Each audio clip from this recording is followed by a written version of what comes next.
ஒரு காலத்தில் நடிகை கௌசல்யாவை பார்த்து ரசித்திருக்கிறேன் என்று கூறிய இயக்குனர் செல்வராகவன் அவருடன் இணைந்து நடித்தது மகிழ்ச்சியாக உள்ளதாக தெரிவித்தார். சென்னையில் இயக்குனர் செல்வராகவன் நடிகைகள் குஷி ரவி, கௌசல்யா ஆகியோர் இணைந்து நடித்த மனிதன் தெய்வமாகலாம் படத்தின் இசை மற்றும் ட்ரெய்லர் வெளியீட்டு விழா நடைபெற்றது.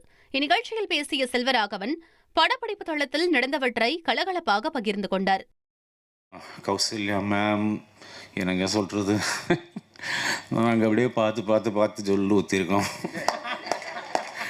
திடீர்னு கொண்டு போய் பக்கத்தில் உட்கார வச்சோன்னா ஐயோ ஒரு மாடை இவங்களா இல்லைம்மா, அவங்க இருக்கிற இடமும் தெரியாது, இருக்கிற எதுவும் தெரியாது, அவ்வளோ அமைதியானவங்க. தொடர்ந்து பேசிய நடிகை கௌசல்யா, செல்வராகவன் முன்னால் நடிப்பது எளிதல்ல, ஆனால் அவர் கொடுத்த ஆதரவு மிக பெரியது என நன்றி தெரிவித்தார்.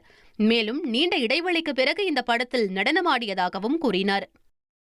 செல்வா சார் உங்கள் முன்னாடி நின்றுட்டு நடிக்கிறது அவ்வளோ ஈஸி இல்லை.